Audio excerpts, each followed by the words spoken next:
Que lo que mi gente, what's good, what's good, what's good? You heard? We back at it again. Another weekend, another Friday. We back at it again. I'm flying solo dolo. Welcome back to the Organic Fanatic. So I'm doing a dolo today. Everybody doing their thing. But still giving y'all some fresh content. Fabulous Friday. Again, thank y'all for being here. So we're gonna go back at it here. So you guys what's good.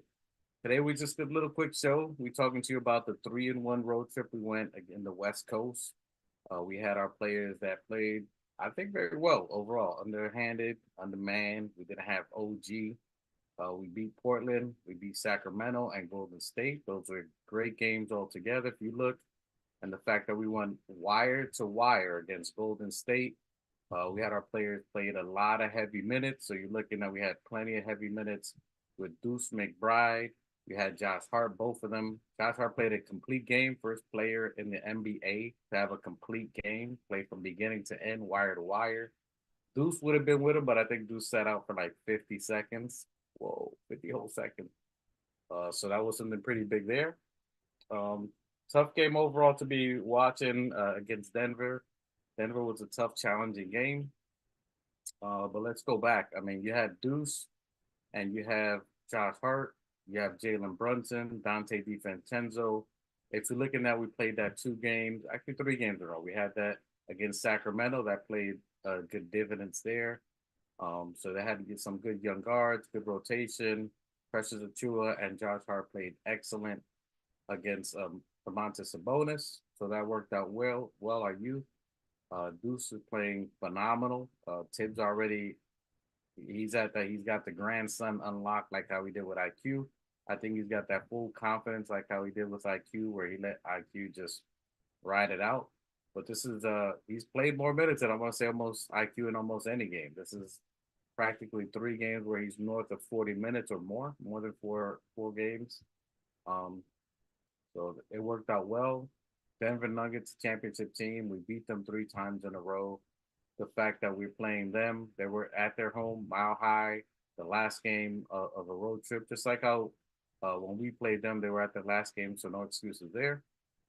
They played a tough game, very big physical team. We played the Mile High. Our team, low energy, was not ready to play for the most part. So you can see that they were limited on what they were trying to do there. So they wanted to play. They were running and gunning. Salute to you, Keith Watkins. We see you in the chat. You're appreciate you. If you guys got comments, you can put them on the chat. I'll read them out there for you. Um, Deuce played well. I'm liking what I'm seeing with Deuce. Salute to Monica McNutt for acknowledging the question or reading out the question. She liked that matchup there. And if you're seeing the last couple of games, a lot of Deuce with that lineup, as we were talking about, that's making up for OG. So you see OG missed the game, which we'll talk about him in a second. But Deuce is a mini OG.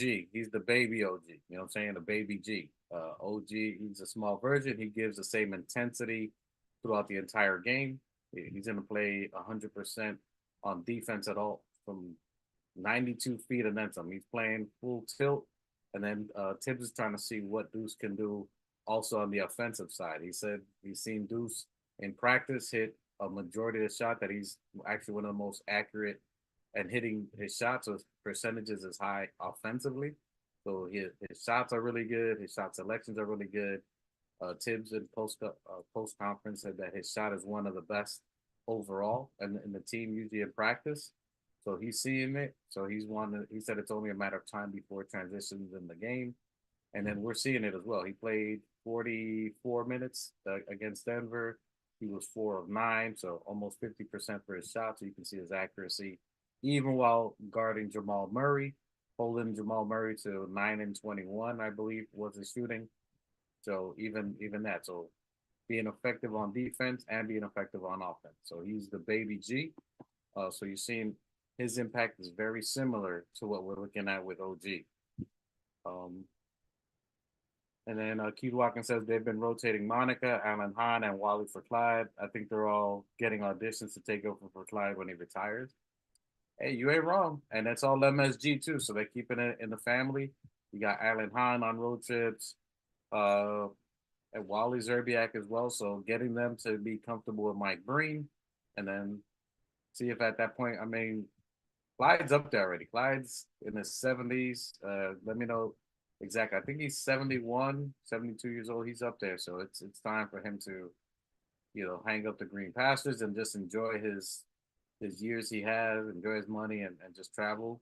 It's been a lot of wear and tear on him traveling. A man at that age, on flight, being late in games, takes a lot for him. So definitely understandable. Back to Deuce. I think Deuce is a key element, but it was just a lot to ask for him against Denver, and he still came through. So that lets you know once we go back to everyone being healthy is going to be great. But this is something successful to look at. We were 3-1 in a road trip. That if we're all looking, not everybody thought we was going to be 3-1. You said Golden State probably not winning that. Denver probably not winning that. Sacramento Kings, they're one of the top teams in the West. They're clicking on all cylinders. Fox is one of the best fourth quarter players. Domantas Sabonis is leading the NBA in double doubles. You got Murray, who's just shooting lights out. When you're looking at those games, there's a lot of us that thought we'd be 1-3, if that, and maybe the only one would have been to Portland Trailblazers. So the fact that we got out of there 3-1, we were in the whole game with Denver. If you're looking from beginning to end, we were in the whole game. We just couldn't get a big run to where we could take over. You can see throughout all the games we had, Josh was playing the entire game, 40 minutes. It just took a lot against a big team like that. It just wore him out. He wasn't himself, and you can't blame him. I mean, he's been playing heavy minutes a lot. So the fact that, as Rahi would say, he's our bellwether. He's someone that you can see if he doesn't have it going. You saw by the third. By the third quarter, usually he has some struggles in the first and second if he's playing a lot of minutes, and then he'll get his win. And by third and fourth quarter, once I saw he didn't have the third quarter, I saw he didn't drive as much as he did, even when he had like a 2-on-1 or 3-on-1. Many times he's taking it in. He didn't get calls, so definitely challenging to see. Once he didn't have it going, it was going to be tough unless someone else really had it clicking. Jalen Brunson was okay. He wasn't 40-night, 50-point Jalen Brunson. So there was no one else that was really making that dominant move. Salute to iHeart. iHeart played a phenomenal game. So that was really good to see how he looks healthy now. If you're looking at iHeart, he definitely looks healthy. He looks in rhythm. He looks like his Achilles is not bothering him. He's got the bounce. You've seen him wham it on Jokic. He got the dunk, the foul, and one. So you can see that he's definitely doing his thing. So he looks really good. He looks in rhythm. Precious Achua is getting into the zone. So you see Precious is getting in rhythm. It looks like he's been off. I want to say in the Sacramento Golden State game, he looked like he was off or didn't give Deuce a high five. I don't know if he was just irritated, he was out of rhythm, or something's up. But I trust he'll be back in the fold. He'll be all right. Keith Watkins says 3-1 road trip with starters, starting four court, and street clothes. Who else can say they did that this season on any other city? So Keith Watkins saying exactly our sentiment that we go 3-1 on a West Coast trip against great teams. It wasn't that these are just boo-boo teams of the West, minus Portland, who's missed some players. But you have Sacramento Kings, who's been clicking on all cylinders. You have Golden State, who you can't take them lightly at any time. They still have Steph Curry, they still have Clay, Draymond Green. Everybody played on Golden State, so they were fully loaded. There wasn't anybody that was missing. So that's a team that's always a threat to win. And then guess who's guarding Steph Curry? Deuce. And then still Deuce produces well, hitting points, scoring, defending. Not saying he completely locked them up, but I mean, you can see when he's there, he's a pest, he's a presence, he's going to make it uncomfortable for whoever. And Deuce guarded everybody. He guarded Clay, he guarded Curry. So salute to Deuce McBride. Hashtag, I'm calling him Deuce McBraid. He got the one braid hanging out, so Deuce McBraid is that dude. I like that. That's the lucky charm there, Deuce McBraid. Keith Watkins says Josh looked exhausted. You got to give it to him. And I mean, he's played 40 minutes, north of 40 minutes. I'm being shot. I'm being generous. He's played 44 minutes at least, probably the last 6, 7, 8 games. So he's been out there balling for a long time. So to have one night off and against the reigning champs, you do your thing, homie. It took somebody else to possibly step up and try to win the game or do something else. So we just didn't have that one person that had it going that we could just count on, which is, again, you have none of your starters, maybe just two of them. and no one that's really you can go to and light it up. Dante played okay. He was a little off. Again, they had height on him. He didn't have it going. Uh, JB was doing his thing, but again, there's not too much you could do with him on there. So JB and Hart are getting a lot more comfortable with the pocket passes. Yeah, like you said, you saw the passes. Jalen Brunson, you can see that he was already focusing that they were on the traps. So we spoke about this a couple of pods ago that you see him recognizing the double team, the type of double teams, and the other players are also recognizing double teams. So like iHeart. So when iHeart sees the cut, he's cutting to right to the basket, and that's how he got the dunk. You got Josh, as Keith Watkins said, Josh and Jalen Brunson making that pass either in between the nugget pass. They're making the clean pass, and Jalen Brunson, I want to say, had 3 assists probably within the first quarter, recognizing early. But they just didn't have it. They were a little gassed. They didn't have the momentum or movement to get it going.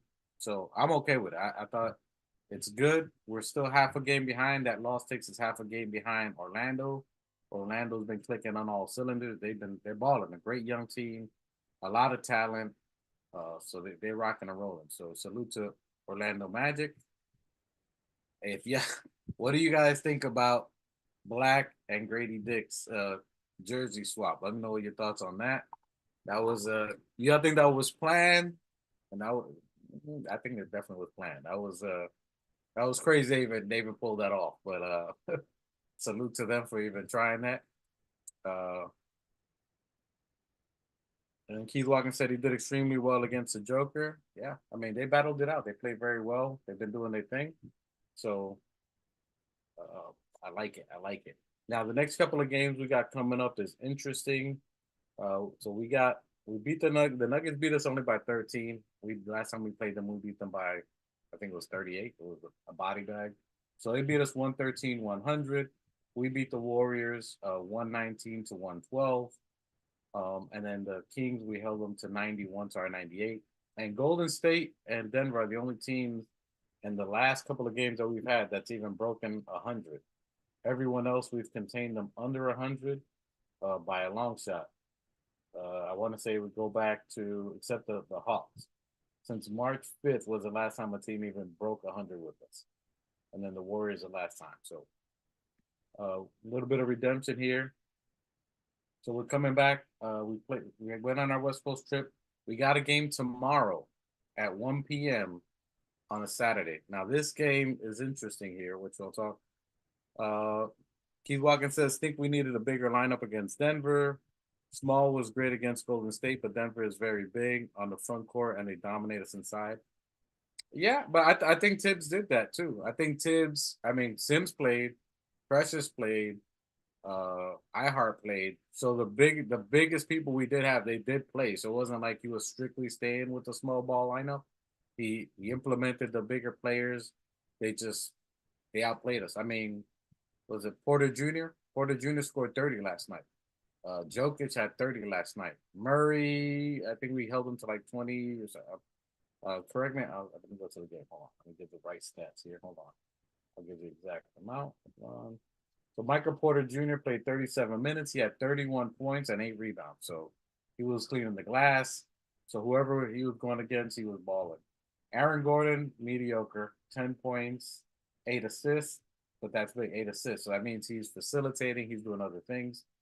Jokic had 30 points, 11 assists, and 14 rebounds. Monster game. Doesn't matter who we put on him. He's getting his 30. Contavious, Jamal Murray, we contained him to 23. His season average is around 27. So Deuce slowed him down by about 4 or 5 points. And then everybody else did mediocre. So we did pretty good considering their big just went off. Their main players just went off. I mean, if you let Michael Porter Jr. get north of 25, you're in trouble. Plus, he got 8 rebounds. They beat us on rebounds and boards. Again, Josh Hart being off. Josh Hart gets anything what he normally averages. We're talking about a completely different game. They beat us by 13.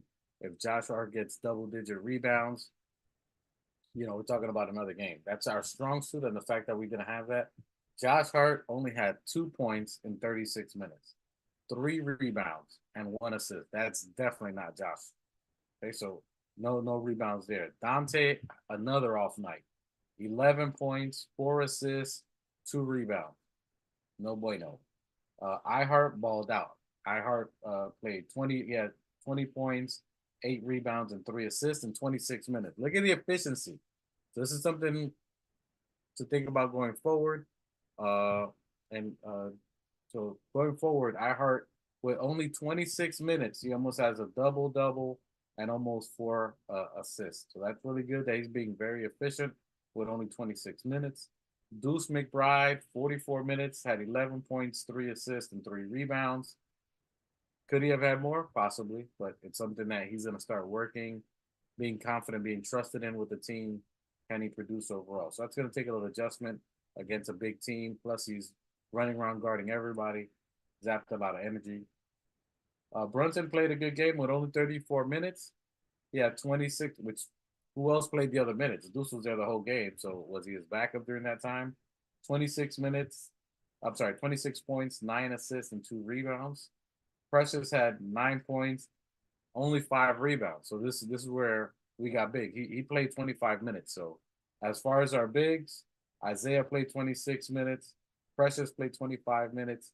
Only 5 rebounds for Precious. Only 8 rebounds for Isaiah Hartenstein. And he did the best in rebounding overall.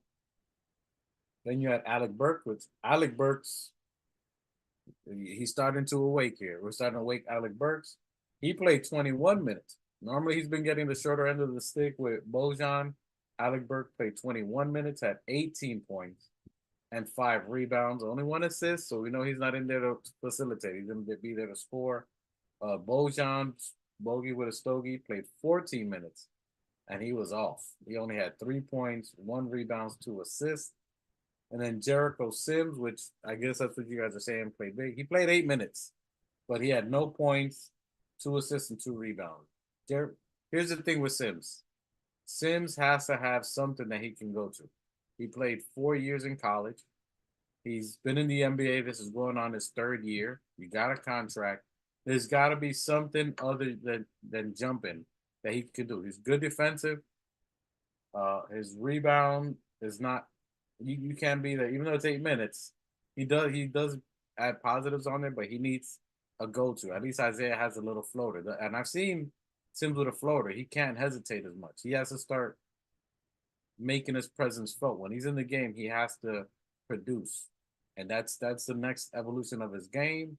Or he might not even be here next year if Precious takes over, because Precious has come here and just when he's in the game, his presence is felt.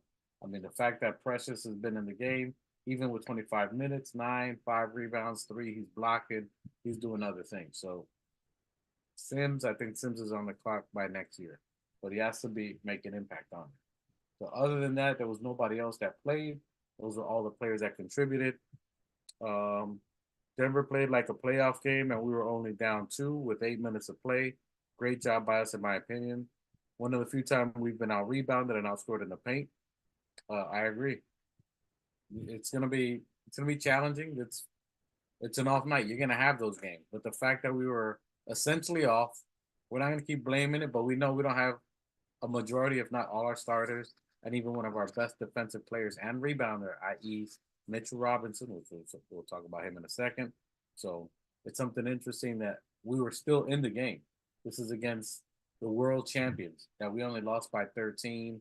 And that's, again, it's a game of runs. We didn't have that run where we could have, you didn't see a run happening. We were containing and going back and forth. We didn't have a possession where we had 3 stops defensively and then we went on a run. So we didn't have a three stops and then we didn't score and make runs. Those are 2 things that you need in a game that we didn't have. We were just kind of going back and forth, didn't slow them down enough. They went on one run that they got up to by 8 or 10, and then we never caught up or never made anything after that.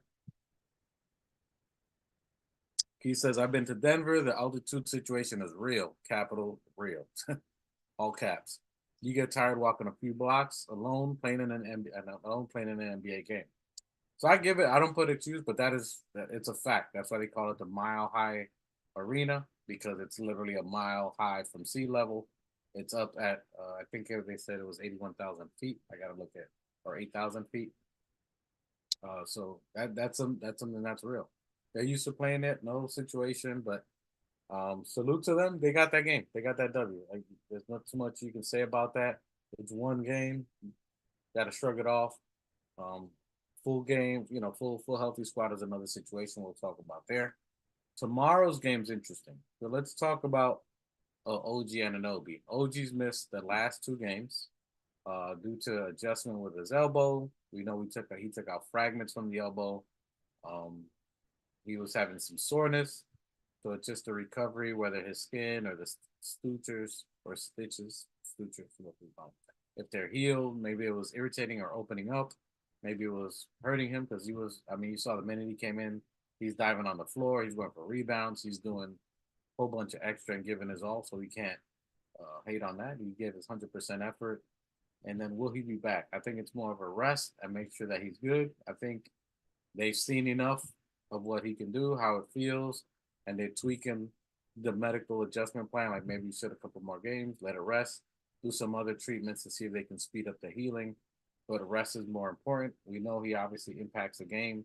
We won every game he came back. So the importance of him moving forward later on is more important than a couple of small games. Even though we need it for placement, even though we're half a game behind Orlando, and we could use him, we need him healthy. So that's a wait and see. I think he can still sit out maybe the next two more games. So the next game we got tomorrow, which is Saturday against uh, the the Brooklyn Nets. We got the Brooklyn Nets tomorrow, which should be somewhat of an easier game. So that's something that we can look out for. The announcer said, and from New York, a whopping 36 feet above sea level. Yeah, hey, taking shots at us. You're right. It's only 36 feet above sea level compared to their 8,000 plus, for sure. So I think, and Mitch, let's talk about Mitchell Robinson. We have OG. I think OG arrests probably these next two games. I don't think we see OG. Maybe the Raptors, maybe the Spurs, and even then, we might even rest him. I think until Sunday, March 31st against OKC. Circle that OKC game. The OKC game, I think, is where the first game you're gonna see all the Knicks players. I think we, I think you're gonna see all the. I think you see Randall. I think you see Mitch, and I think you see OG back by the Thunder game. That's my opinion. I don't have any. I don't know anybody. Nobody gave me inside tips or anything about that, but I want to say that OKC game is a game that's going to be important in the West Coast standings, and then after that, those games start getting harder. So we want to get our team players in that and start getting their rhythm back starting then. I know Randall's itching to play. Mitch is itching to play. We've seen Mitch. He had his first practice with the 5-on-5, so he's playing with the team. He's practicing with the team. They're reevaluating him there, so that's gonna be something to see. Hey, salute still Knicks fans. Ron, what up? What up? What up? What's good, Knicks family? Salute to the chat. Salute. Well, thank you, sir. Organic Fanatic Podcast. And if you guys are watching us, I know you guys are watching still Knicks fans. And if you're not, what's wrong with you? Go to his channel, subscribe, like, leave thumbs up, give us a thumbs up and subscribe here. Always give a thumbs up to them. Wonderful content by him and John. Always have the dopest guests on there. Friend of the family, friend of the chat, friend of us, friends of Knicks Nation. He's always doing great content, always putting people on. No one more given than Ron, so you should be giving to him. Go back over there and just. He says that coffee, you should be buying him a bunch of Bustelo. Get him out there, get him a bunch of coffee, put him onto the game. He's definitely well deserving. Someone who always shows love. People like that, you gotta keep them in the fold. You know what I'm saying? So salute to you. Appreciate you, my brother. Always doing a great job. Salute to you and John and all that you do out there. You do wonderful work. Saturdays he be going in, so great show. Forever. Still Knick fans. Keith says, I think OG comes back OKC 2, full squad for that game. That's a game that I'm thinking that everybody's going to come back in.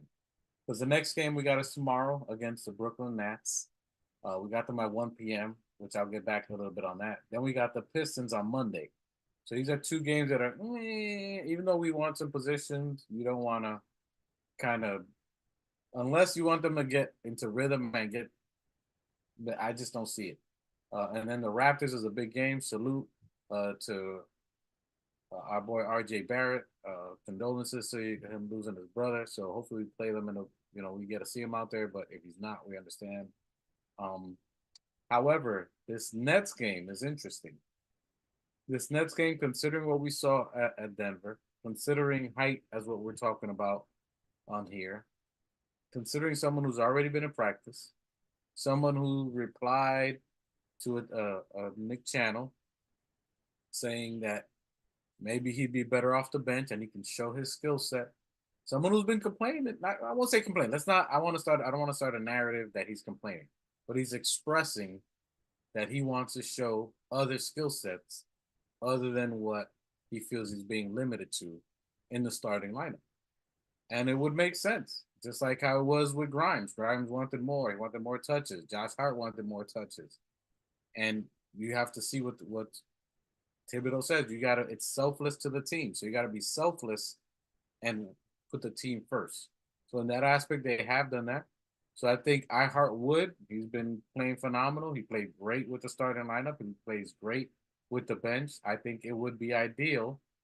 And for everyone's interest, to everyone to be happy, you start Isaiah Hartenstein, which we thought that would be the case anyway, since Mitchell's coming from an injury. You don't want to put him with all that pressure, especially with other players in starting lineups, bigger, tougher lineups. So you want to put him, Hart, who's playing phenomenal. He's playing great. He's doing great rebounding wise. He's doing great defensively. He's playing phenomenal against top tier centers. He played wonderful against Jokic.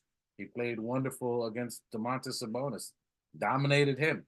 So you can't say enough for Hart or say that he's not capable to be a starting center in this league. He obviously is. So I think we start Isaiah Hartenstein. So that'll be the case. Thanks, brother. You are always one of the one that shows love as well, bro. That's why I continue to support, because I believe in good people. Appreciate all you guys. I'm telling you, Ron is the man. Appreciate you. Thank you guys for checking in. Appreciate you putting love in the chat, spreading the algorithm. If you can give a like and subscribe, you know what to do. If you do, I hate asking. If you do, great. If it doesn't, we just do this for fun. Because we love this. We love y'all, and we love the team, and love to just express ourselves. That's what we'll do. We love to chitty chat. Nonetheless, I think Hart is ideal, especially from now, playoffs. What happens in the offseason, summer, that's a whole other thing. But the fact that right now, the right move is to make Hart the starter. You make Hart the starter, he plays well with Julius Randal. He played well with OG before they got hurt. He played well with Jalen Brunson and Dante. We went on the 17-2 run, or the 18-3 run that we went. He was a part of that. So was OG, and he's already used to playing with those players before Randall went down. So it's a no-brainer that combination works. That's not a diss to Mitchell in any way. Not a diss to Mitchell Robinson. You want him to be healed and be ready. Mitchell Robinson, he doesn't have to come back here and prove anything. He showed what he did in the first half of the season. He dominated the NBA. He was a leading rebounder, blocker, leading the NBA in steals. He was on the top in steals. I think he was top 4 in steals before he went down as well. I'm solo, so I'm doing a little saucy. So solo saucy. All right. All right. So Mitchell Robinson, I think, as he said, he can show more. Now, if you remember Deuce, when Deuce was in the G League, him and Sims, they were a great combo. He would find Sims all the time. The pick and roll was crazy. He literally found them all the time. We know that Jalen Brunson and Mitch pick and roll, the pick and roll, it's not been a thing for them. We always wondered that from the beginning of the year, that we don't understand why Mitchell Robinson isn't leading the NBA in double-doubles or dunks, especially with Jalen Brunson. Maybe Jalen Brunson, and I think he's figured out a lot of different things now, seeing double teams and maybe finding players better. He's found Sims on a couple of dunks, a couple of games, after Mitch went down. So could he find Mitch now? Possibly. But we know Jalen Brunson needs his minutes and points. Julius needs his minutes and points. Dante's going to get his minutes and points. And so there's just not enough basketballs to go around. All that to say that I think Mitch would be a phenomenal fit defensively in the bench. If him and Deuce are on our bench, and Precious, Achua, and Josh Hart, I mean, like, if we're not dominating, we're going to be probably the most deepest team, which we already knew as Knicks fans. NBA is never really seen this. When everybody's healthy, it's going to be crazy. We know about it. We talk about it. NBA is disrespectful, which we don't anticipate that to talk about it. But to say that that's going to be an elite starting team, you got Mitchell Robinson, Deuce McBride, Josh Hart, Precious Achua. I mean, that's going to be a crazy team to come off the bench. All that to say that Deuce will find. Deuce is more selfless. As much as he likes to contribute, as long as he knows that he has a go-to right now, he's probably going to continue to play at least 20 minutes plus, no matter whether it's backing up Brunson or whatever the case may be when people get healthy. Him and Mitchell Robinson is going to be pretty dynamic. Mark it down here. I'm telling you guys, it's going to be crazy. Keith Walker says, let Mitch come back and get 10 or 15 minutes, ease his way back up to 25 minutes per game to split with iHeart, 48 minutes of elite rim protection offensively, rebound, and sheer thuggery. I agree. I agree with you. I don't think he gets more than 10 or 15, at least for the first three. You're going to give him about 3 games, follow back up for soreness, make sure he's good, see how he is after practice after that, see if any swelling, anything comes back or any injury. Next game, same thing, see, follow up, any swelling, nothing happens, ramp up a couple of more minutes, maybe 15 to 20. And then once that goes another 2 games, then it's going to be nonstop.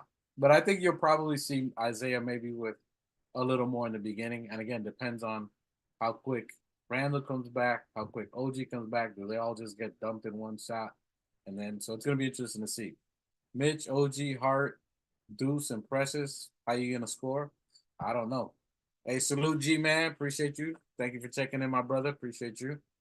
It's going to be crazy. I don't know what the benches are going to do, but any team that has a good bench is going to be down goes Frazier. There's no stopping us.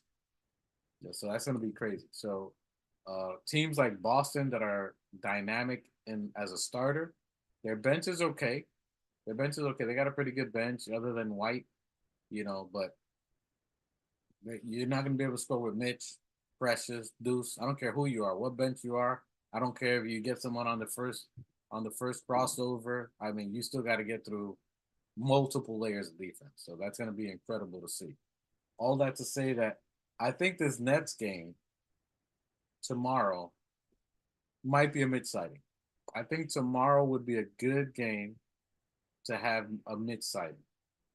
They're not playing really for anything. They're a good young team. He plays good against Claxton. Claxton is someone that kind of motivates him. It's in New York, so it's a game that he can play there, and then he can be observed right afterwards. So it's in New York. It's a home game. It's a good game for him to come out, play a couple of minutes, and then he's in there so the doctors could see him. If he has any swelling or anything, he doesn't have to travel. They can monitor him. So it's a really good game for a barometer for him to play. And then if he looks good after that game, a practice, he'll fly. Then you go against Detroit Pistons, who really don't have a big lineup. They don't really have anything big, no one big other than Beef Stew. I mean, they got Wiseman, but come on, we're talking about Wiseman, which Mitch would love to go up against someone like that who is a promising rising big man or someone that he can go up against and dominate. So I think these 2 games are 2 games that you can see that will be good for Mitch to ramp up. These are good games where he can get some good minutes, some good burn. He's not going to have to do too much, but he can get into the groove. And in these 2 games, Deuce would find Mitchell on lobs. These are perfect games for lobs and for Mitch to make statements in this game. The I'm back against Claxton or even their bench, you're going to see that little crossover from the top of the key where Mitch crosses over, drives into the lane, and a wham. You're going to be able to see some other things in his bag that even though Tibbs may not normally give him that leeway as a starter from the bench, I got a feeling that He'll talk to the players. Deuce will be like, all right, I'll set the pick. You get your player, do what you do. I think the team will fight for Mitch to let him, be a little more creative with what he wants to do on this. So it's going to be interesting to see. But I think a Mitch sighting might be tomorrow. I think he's been healthy. He had his camp. He looked good, running, dribbling in his camp. He played 5-on-5 already with practice. After that practice, they examined him. They looked at him. They probably wanted him to rest and not go too hard against a Denver big team, as we were saying here that they're a big team.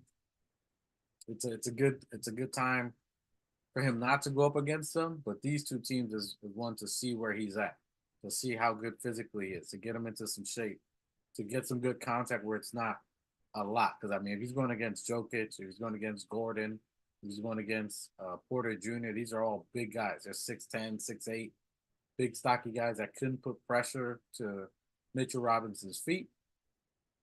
So I think they kind of laid off on that one and gave that a bypass. But I think Nets would be a good game to watch for that. And Pistons, the Raptors would be a good game. So if he gets ramped up, that would be a good game where he can see IQ again. He can play with against the Raptors. He can see RJ.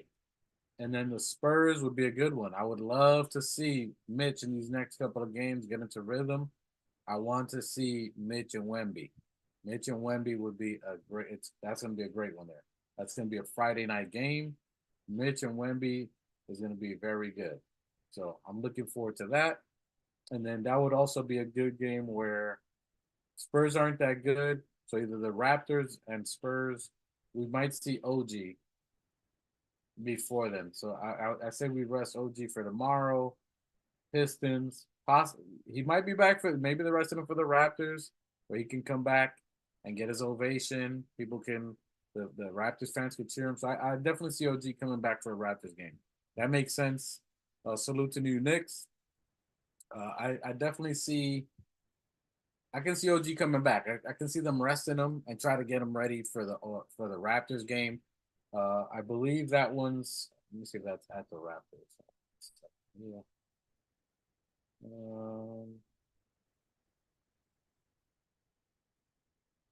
Doesn't show me. Oh, yep. New York Knicks at Raptors. So that's going to be the first game that OG would be in Toronto. The first game since he got traded. So it would make sense for OG to come back to that Raptors game. So I see him resting him tomorrow, resting him for Monday. And then on Wednesday, when we play the Raptors, I can see OG coming back on that game. They're trying to get him healthy, get him ready so he can look good for that showcase game. So I can see OG and Mitch for sure for the Raptors. That's just my opinion on there. I think I definitely agree. I see that there. 1 second here. So I can see that going for sure. So OG and Mitch for sure by the Raptors game. Just my opinion on there. And then, but I can see Mitch coming for sure these next 2 games. Tell me what you guys think on there. Appreciate you. Got my brother joining in now, so just give us a second here.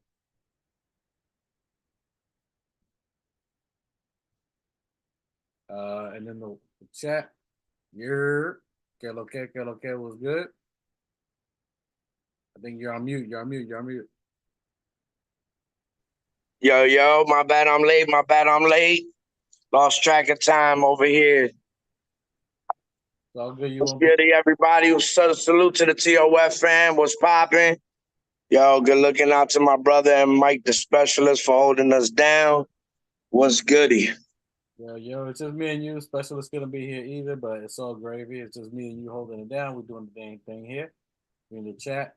So right now we just talking. I went through the last games that we played, and then I was talking about we got the upcoming game tomorrow versus Brooklyn, and being that Mitch has been saying he wants to play, me and Mitch was talking about that maybe if he comes off the bench, that he would get, a little more. He got to show a little more what's in his bag. And I know you was riding for Mitch early in the season that he should show his bag. What are your thoughts on that? Do you think we can see? All right, we'll come back. Yo, my bad. What'd you say? Do you think we get to see? So Mitch has been playing. He practiced with the team 5-on-5. He went on a podcast talking about that. Maybe if he comes off the bench, he could show his bag off a little more. He looks healthy. I'm thinking we may see him tomorrow. That's just my guess. Do you think he comes tomorrow? And do you think it would be good for him to come off? Does he show his bag off and he's coming from the bench? Well, I mean, if you do the logical calculations, and usually the logical calculations sometimes are precise. Listen, Mitch has been playing against starting competition. Mitch has been breaking records and doing his thing ever since he's become a New York. And so putting him with Josh Hart and Deuce McBride, I mean, I definitely see him going in his bag more, try to show a little offensive capability.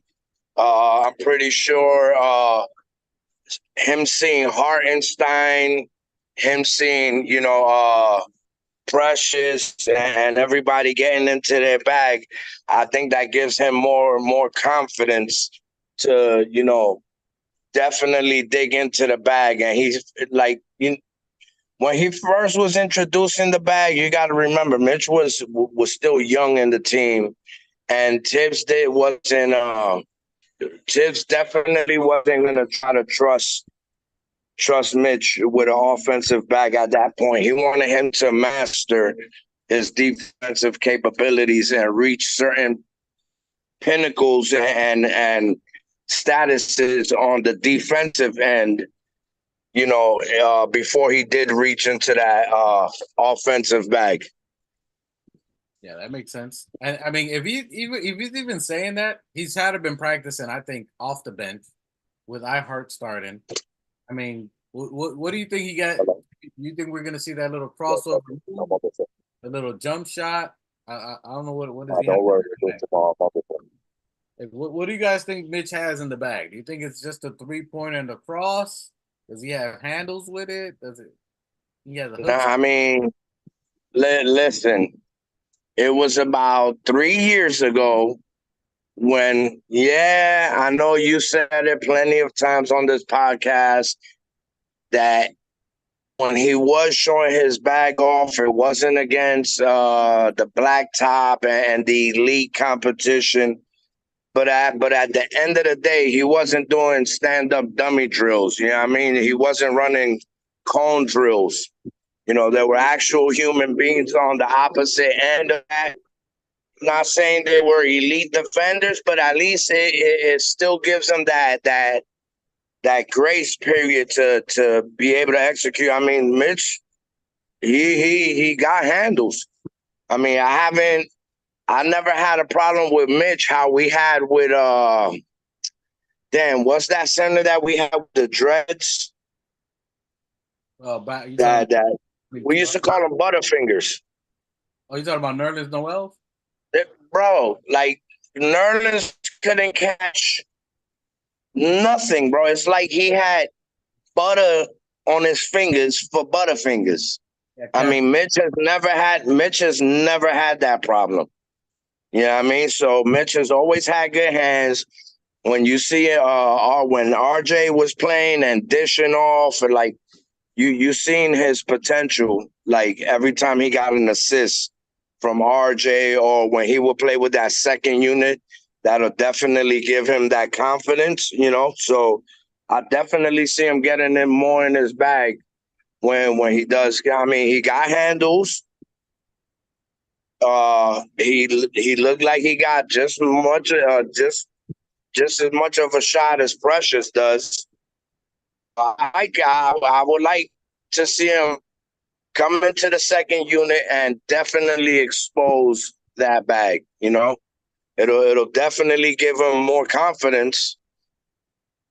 Playing with the second unit, executing those offensive plays, and then coming back into the starting unit and then executing it there.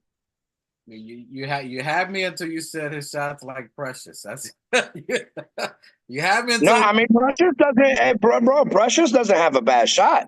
No, he just doesn't take. I mean, but that's what I'm saying. Like Precious shot looks fluid. compared to Mitch. And I'm not saying Mitch can't hit it. I'm just saying that No, no, no. I'm talking about that. Let's go to the videos that he was displaying 3-4 years ago, because I haven't seen it lately.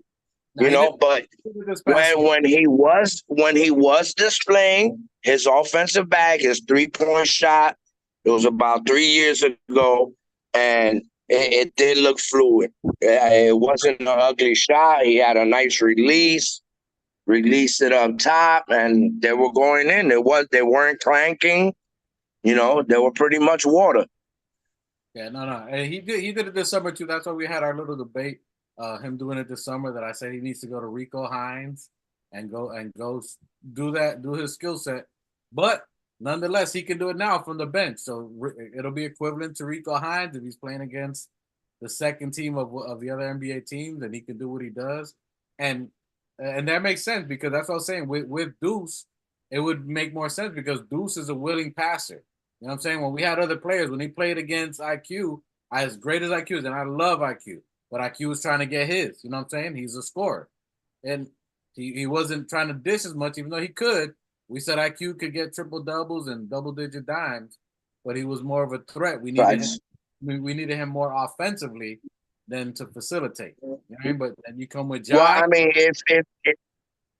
if you do have him coming in to the second unit, yeah, I mean, or trickling, yeah, I mean, let's say you see Mitch, iHeart, yeah, I mean, and probably Precious or OG. It'll free Mitch up enough to stretch out to that corner and execute a three. Yeah, I mean, because they, like I said, once we have our whole squad back, the ops have to respect the threat of everyone on the team, not just one or two players. They have to respect the threat of every single one of our players. And not to mention, think about it. If he's coming, so we get our full staff back. Josh goes back down to the bench, and Josh is a runner. So Josh is our fast break bull, and he's running. And if he's running, he's collapsing with defense like how he normally does, where there's 2 or 3 players that collapse with him. That's going to leave Mitchell Robinson to clean up the glass if he misses, or even toss it back to Mitch. So we're going to see a lot of highlight films, I think, from Mitch coming off the glass, finishing behind Josh, running with Josh. That's going to be crazy. Bro, listen, it's gonna be a problem for the league, bro. I'm telling you, it goes to that Jay-Z phrase, bro. I don't believe you. You need more people. And bro, the way our team is formed, bro, it's gonna be highlights coming from the bench. It's gonna be highlights coming from the starters. I mean, it's definitely enjoyable to watch. It's gonna be something to watch, and he looks full healthy. So that's what I was saying. The fact tomorrow could be a good game where we see him, because we're playing Brooklyn. They're really not playing for anything. Bunch of young guys. He plays good against Claxton. So these next 2 games are, I won't say boo-boo games, because you got to respect everybody in the NBA. But we got the Brooklyn Nets, as you coined it, and then we got the Detroit Pistons. So those are 2 games where he can come out and he should be able to ball out a little bit. And then, so what do you think? Do you think of the likelihood that he can come out tomorrow? Because I was saying it because tomorrow's game is in New York, so we're playing Brooklyn. That way, yeah, I think you can play, and then they can. Yeah, I think they'll bring. I mean, it's better to bring him in at home. Yeah, I mean, it's about due time for him to come back. We're about like 13 games left in the season. Yeah, I mean, and that goes to my calculation of a few pods ago, maybe episode 29 or 30 or 28, when I said that I think Mitch, OG, and Randall should come back with at least the minimum of 10 games left before the playoffs, so they could get back in the thing. I mean, I'm not really worried about Randall and you know what I mean, OG. I just want them to, get the kinks out. Listen, the next. So I was saying, this is what I was thinking before you came on. I was saying that I think Mitch can come tomorrow. He can come to play starting tomorrow, because it's a home game basically. It's in Brooklyn. He's in New York, so that way he can get some burn. And if he's in, they can test him. They can evaluate him after the game because he's in New York. He doesn't have to travel. They can see how he plays after getting a couple of minutes. Then he travels to Detroit, plays a couple of minutes against the Boo Boo squad. Get some burn, get some energy, see how he looks after those 2 games, and then he'll be back. And I'm thinking, OG, that they're resting him. They test out the elbow. He's healing. They test him, but we play the Raptors. So we got Nets, Pistons, then the Raptors. And that's going to be the first game we play at Toronto, which is going to be his first game he plays at Toronto since being traded. So that's why I think we're probably resting him for that game so he can go, be healthy, play well against Toronto, being a home game that he got traded for there. You know what I'm saying? This is like when RJ came back. You know what I'm saying? RJ came here so the city can applaud or cheer for the next player. So I think we see OG enter in the Toronto game, if I'm going to be honest here. What do you think? Do you think OG comes back by the Toronto game, or do you think he needs? Nah, I mean, I don't really think they see it as we got to give OG his. He got pretty much his revenge when we saw them the last time, So it's nothing that we're damn. It's Toronto. We're over there. We have to play OG. Nah, I don't see it like that. It's not I'd, that I'd rather game, I'd but rather see him well rested. Yeah, I mean, and we pretty much handled them last time. so when do you think OG would be seen? Because he's missed 2 games. He's probably gonna miss tomorrow. They're probably not gonna play him against the Pistons. So why would you bring him against teams that are basically not competing for anything? The next Yeah, possible team would be the yeah, Raptors. but you gotta remember his elbow. I mean, it's not a big deal, but I think you know taking into consideration that they took him out, and fucking he's had a few days off, so So do you think they continue to rest him? You think they rest them all like for how long? You think till the yeah, I think I mean 10 games, bro. Like I think 10 games to rest him? no. I'm saying to come in with about 10 games left. So I don't mind him missing these next 3 games. 10 games would be basically the Raptors game. After that, we got Wait. So what's the next 3 games? So we got Detroit. so first of all, tomorrow at 1 o'clock we got the Nets. All Then right. Monday we got the Pistons. Then Wednesday we got the Raptors. After that Raptors game, there's only 10 games left in the season after All that. right. And what's the following game after the Raptors game? The Raptors is San Antonio Spurs, which that's what I was thinking. We might get Randall. I think we might get everybody by the Spurs, but for sure. Then after the Spurs game, which is that Friday, then we got the Thunder. That's what I was saying earlier before you came on. I think on the I Thunder, mean, shit. They probably would ease him in. Coming into the Raptors game, I could see that. that's what I was saying because after that, let's look at the rest of the schedule. After that, you got Spurs, then you got the Thunder, then we got the Heat, then we got the Kings, then we got the Bulls, then we got the Bucks, Bulls again, Celtics, Nets, and then Bulls. So you got to start getting these players into some kind of rhythm. You got to see what they got, how they're gonna play afterward, how they recover. So at some point, you got to get Randall into some kind of rhythm. You can't just throw him into the first round with all that pressure, and he's wanting to play. You can't just throw OG. OG's fine. He's recovering, blah, blah, blah. He can probably play through it throughout the whole series, but it's more getting him comfortable. You can tell Mitch is already ready to rock. So I think you want to get him involved now. You want to get some kind of rotation. Tibbs wants to see some kind of fluidity that what he can start counting on instead of playing all these players 40 minutes. So I think you have to play Mitch tomorrow or Monday. Tomorrow makes the most sense because we're in New York, and if he plays, they can evaluate him. OG has already missed 2 games or 3 games. Actually, he missed almost his whole West Coast trip. So he's already missed like 3 games. And then he's going to miss these other 2 games, which are boo-boo games. That's enough rest and that where they can evaluate him. Toronto, you want to give him some shine where he came from. You want to give him a little ovation for the team that he got traded from and then get back into rhythm. And I see Randall by OKC. I think by the OKC game, which is so tomorrow's Nets game, I want to say OKC. I think we get a full staff by OKC. So you got 3 games after tomorrow, and then you got the OKC game. I think at that point, by OKC is our marker where you're gonna see OG, you're gonna see Randall, and you're gonna see Mitch back in full health, and then playing against the Heat on April 2nd. So I think OKC, which is the last game of March, March 31st, I think that's when you see everybody back in place. Because after that, we only got a couple of games for them to get into rhythm and to be ready for this first round of playoffs. So that being said, when do you think you see Randall? Randall said, from what they're saying, rumors, Randall is itching to play. He wants a team to let him play. Supposedly he's willing to play through the pain or his injury that he has now. Do you think it's worth it to continue to hold Randall or to get him in rhythm? Well, I mean, it's not gonna take him much to get back in rhythm. Randall's a professional, you know. He's been in the league 10 years, so I don't see him taking much to get back into it. Yeah, I mean, and I'm pretty sure the therapy that he's been going through has him confident enough to jump back in, you know, and to be like he never left, you know. And like I said, we got enough, but we got enough firepower.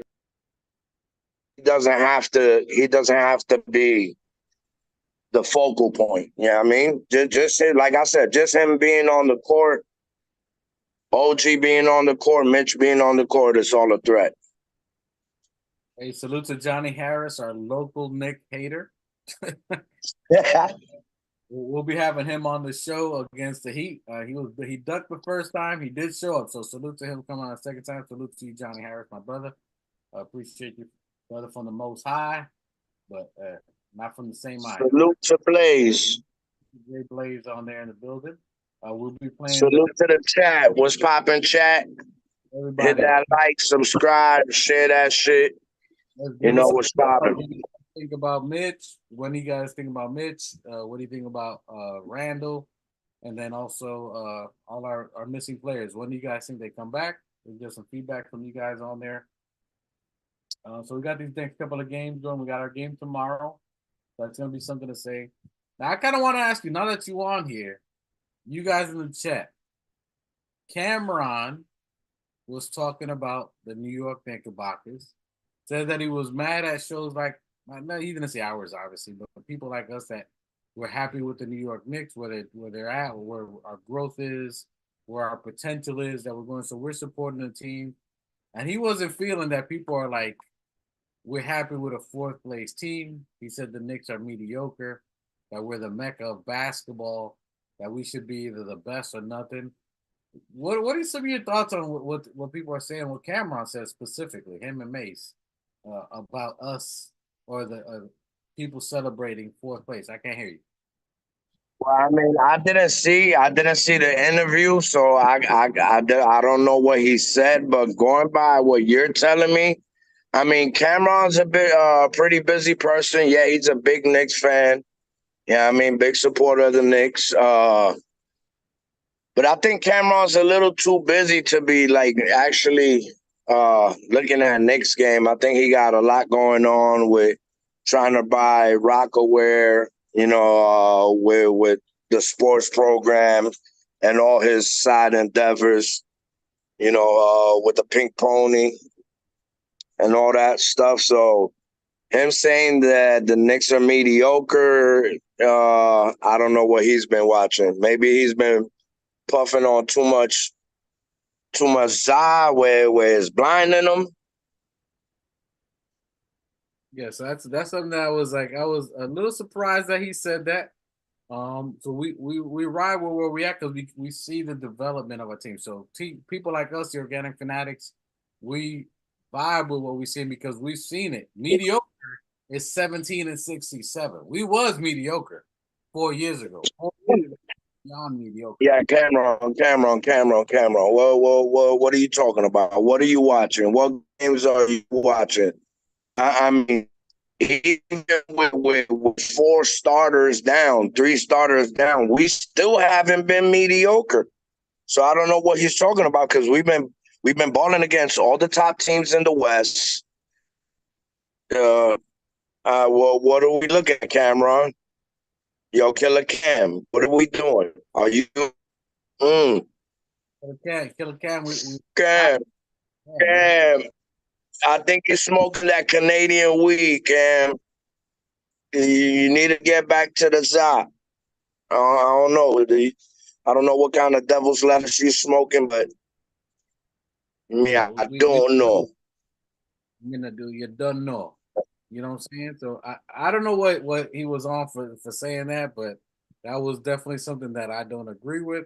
I don't think I'm trying to find out, see if I can find where he said it because I want to quote him right. I want to quote him right. Knicks fan TV said it out there, but the fact that he's saying that, let me see. OG, I'm trying to see. I was trying to find it, see if I can find the post here, but he's talking to.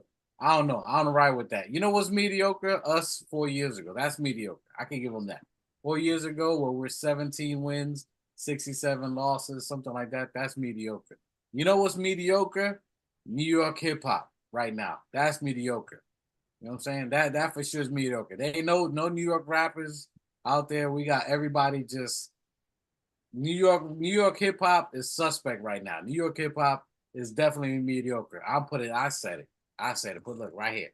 I said it. New York hip hop right now for sure is light work.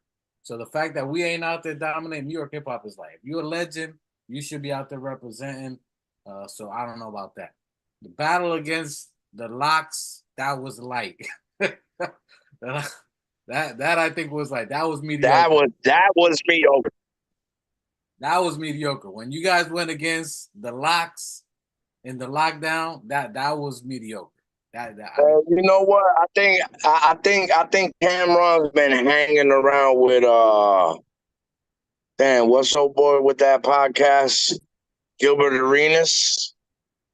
I think he's been around Gilbert a little too much. yeah, that's crazy. I don't know. That I wasn't feeling that. We support hip hop. We New York heads. At a it is what it is. We support your we support your podcast. Salute. It is what it is. Salute Cameron. Salute Mase. Killer Cam. Murder Mase. Whatever you guys go by, we appreciate y'all. We definitely vibe the music before, but at this point, it was like I don't know if I could ride with that. If you see what we've been through, the fact that we're in fourth place after losing half, if not almost all your starters, minus Brunson.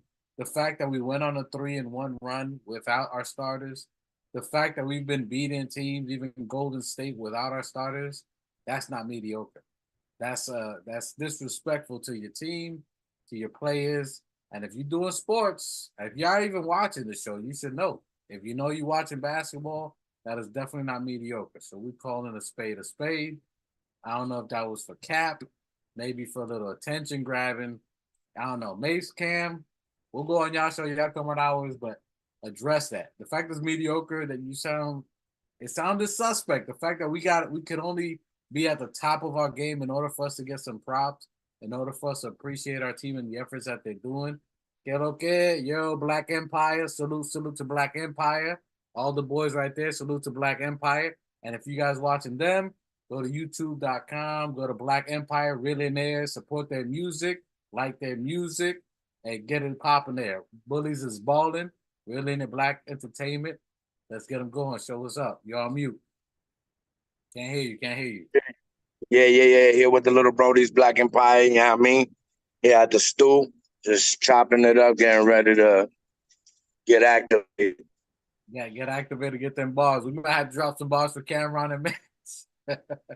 Hey, salute. It's all love. It's all love. But y'all was wilding with them takes. You was wild. You know what that take was? That take was a pause. Pause on them takes. I'm gonna take that. That was a hell of a pause. I don't know about all that. Mason Cameron, maybe you want some more views. Y'all doing the damn thing, but I think y'all was way off on your takes on that. New Knicks, when do you think Julius Randal comes back? He's been itching to play. Do you think we need to force him, or not say force him? Do you think you rush him to come back, or do you think you follow the ways of the doctor and let him just keep rehabbing? Hey, listen, if Randall wants to come back into the starting lineup, I don't see a problem with it. He's, like I said, he's a professional. The man is a bull. and he should know when he's capable of coming back and putting it all on the floor. And I think if he's vocalized that, then yeah, he should be ready. And let me put it here. I don't know. Can you hear it? Makes me like, oh, we fourth. Oh shit! It ain't like y'all been in first. You hear that? We are the Mecca. We're the Mecca, nigga. The Mecca don't settle for fourth. I'm mad at y'all niggas for dealing with mediocrity. Yeah, it's like a nigga saying he's number one on iTunes. Yeah, like you're dealing with mediocrity, and I have a problem with that. I have a problem with that. They call the Garden the Mecca. How are we the Mecca? When are we the Mecca of? Ringling Brothers, Barnum and Bailey Circus when they come to Garden? When the Rangers is playing? Like, yo, we can't be the Mecca if we ain't winning 50 years. And not figuratively 50 years, real 50 years. 1973, this is 51 years. That's I have really not crazy. been alive to see the New York Knicks win a championship. This is what we're... So, y'all better hear that. I don't know if y'all was able to hear that, but he was talking that it's mediocre because we ain't winning 51 years. He said he ain't been alive the whole time without winning. So there's some people that just rate winning by chips. You know what I'm saying? So I don't know if I rock with that. Whether it's only by winning by chips. What are your thoughts on that? Do you think we have to be a winner to be competitive? Were you able to hear that? I caught some of it. I had to walk down the block, so I lost some connection. But yeah, Cameron, I'll tell you, Cameron's smoking on something, and we don't know what it is. Yeah, that's crazy. That's a lot of cap. I mean, that's like saying, because you ain't been at the top of the game, or Jay-Z's better than you because.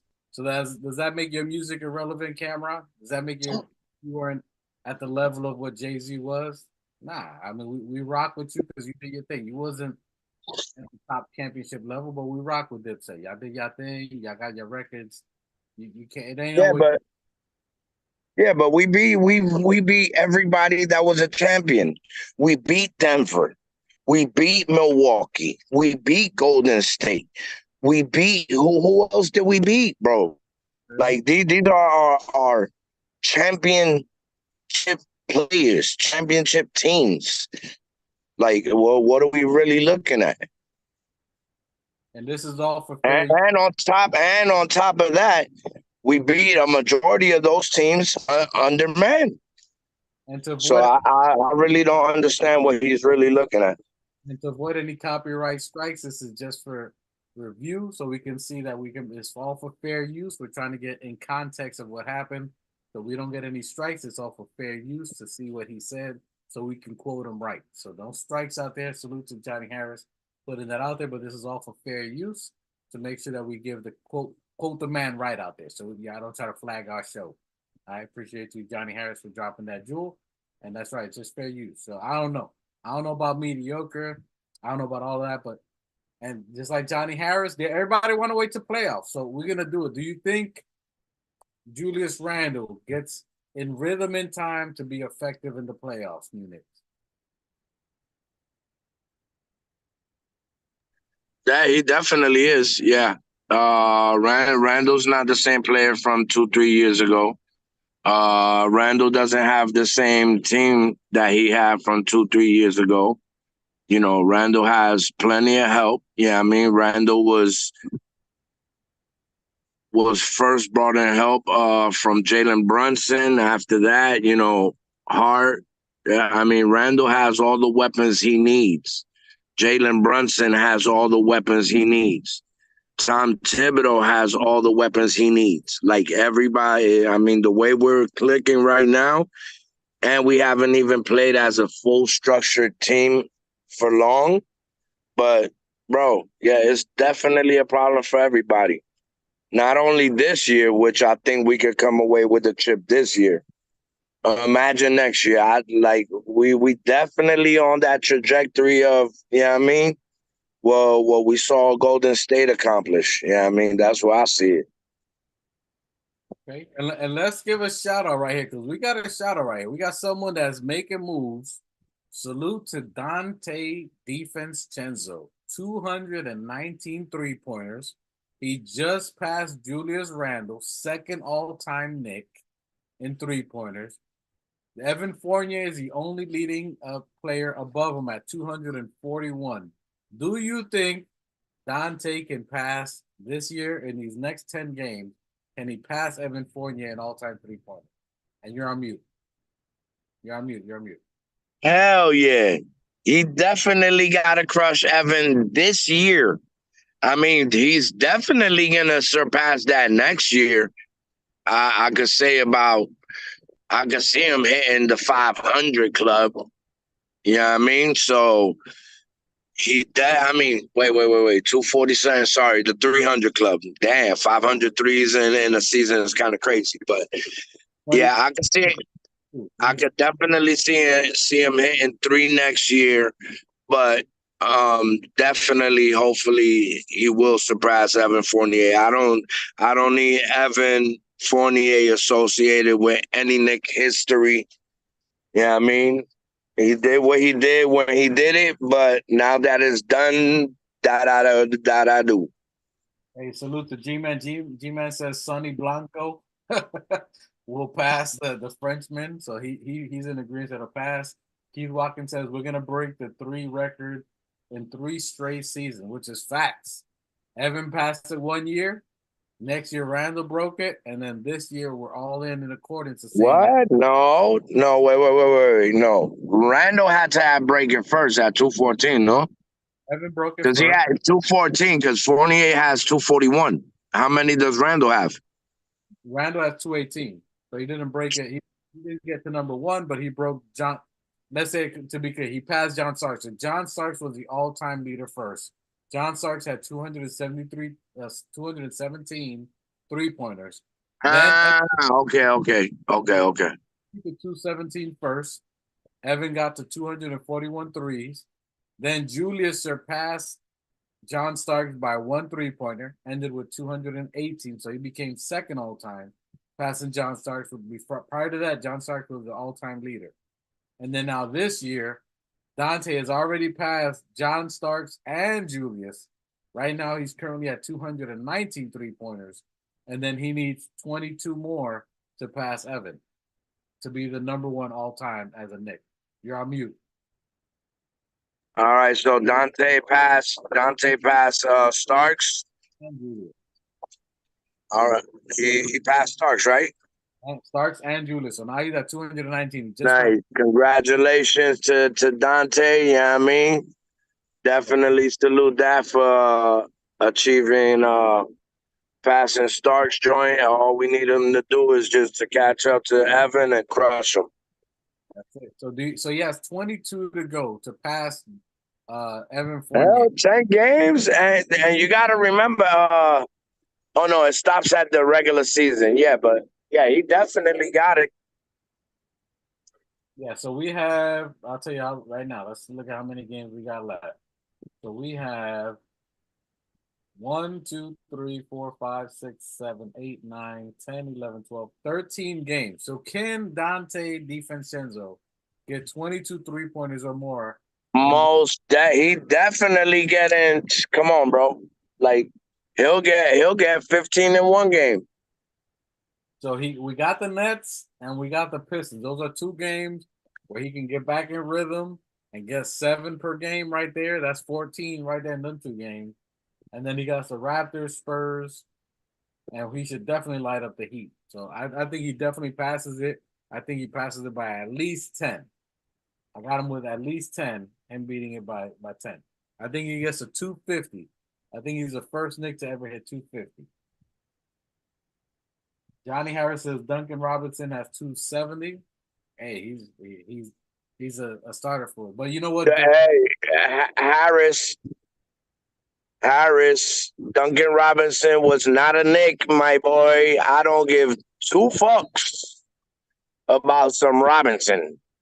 And hey, show me how many assists Duncan Robinson has. He's not even in the stratosphere of assists or rebounds or steals with Dante DiVincenzo. So before you try to compare and bring Robinson in, like Robinson is better than Dante DiVincenzo, show me them steals. Show me a defensive play for Duncan Robinson. Tell me how many steals he has. Listen, the only Robinson we speak on this channel is Nate Robinson. You heard? Nate the Great. The greatest dunker of all time. The most winningest dunker of all time in the dunk contest. 3 back-to-back-to-back. We win a championship. So that's it. So tomorrow we got a game against the Brooklyn Nets, as you coined them. 1 p.m. Is that a W? Who stands out? And does Mitch make his debut? Next 3 games, we got a dub. I'm making this quick because, I'm on the run Reezy. But, yeah, we got a dub the next 3. Brooklyn, never see Nats. Yeah, I mean, they always bugging. So. Facts. All right, I love that there. All right, so next game, we got Brooklyn tomorrow, 1 p.m. I got us with a W. I got us with Mitchell Robinson making his debut. We got the Pistons on Monday. For sure, I got Mitchell Robinson within these next 2 games. So for sure, he's coming out. And I got OG making his grand appearance against Toronto Raptors again. And I got us with a W on that. And rest in peace to RJ Barrett's brother. Our condolences to that loss. So salute to you, my brother. And I got Julius Randal making his debut against the Thunder next Sunday, March 31st. That's when Julius Randal makes his debut. That's my opinion. That's the first game you're going to see a full staff with Julius Randal, OG, and Mitchell Robinson. Our complete team will be March 31st. That's my dedication on it. Any final thoughts for you? Any final thoughts for Killer Cam?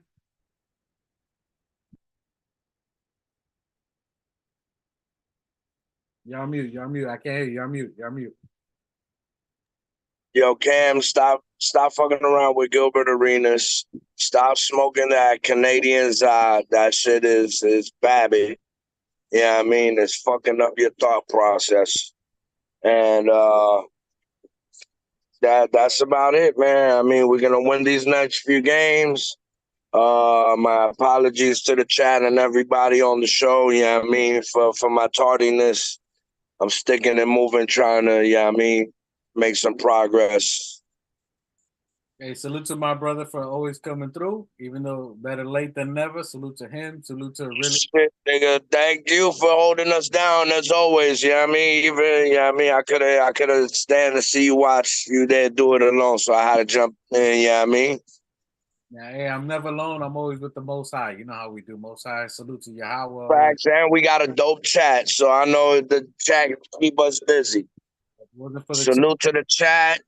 G-Man, Harris, everybody, fucking Blaze.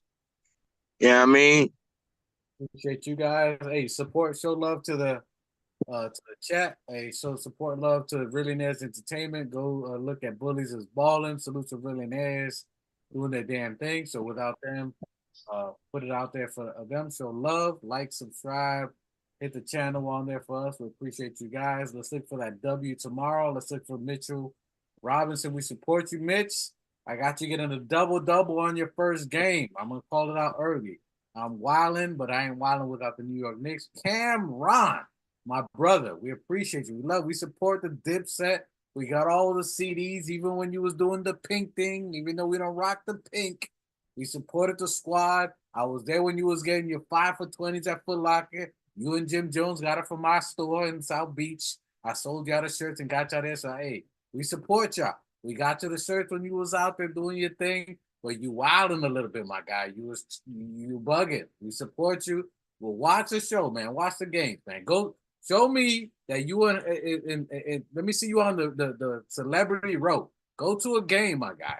Let's see you out there. I can't see you. I can't see. I can't hear you. That's another thing. I mean, Cameron, you a big stepper for New York. You a hip hop pioneer. I mean, for you to be speaking on the Knicks, I need to see you at the games. Yeah, I barely see you there. So, I mean, if you a big Knicks fan, you should have a seat next to Spike Lee. Come on, if you holding the Knicks down, you can't let Fat Joe out Knicks you. You letting Fat Joe out Knicks you, and you got a show and you got a sports. My guy, you was not at. I need to see the furs on the floor. I need to see the furs on the floor. Furs on the floor. All right. So before that next convo, get the furs on the floor. Salute to Monica McNutt for acknowledging our question out there, putting some thoughts into it. Salute to our team. We back at it again. Bullies is balling. The Bullies is balling tomorrow. Bullies is balling against Detroit. And I'm looking for the full squad March 31st against OKC. Salute to Keith Watkins, Johnny Harris, G-Man, all our local faithfuls out there. And if you're in the chat, before you back out, hit that thumbs up, like, subscribe. We appreciate you guys for tuning in. On to another win. See you guys Sunday on Saucy Sundays where we get litty. You know what I mean? Salute to y'all. We out West Coast. Yo, good looking out, everybody. Thanks for showing support. TOF, you know how we do.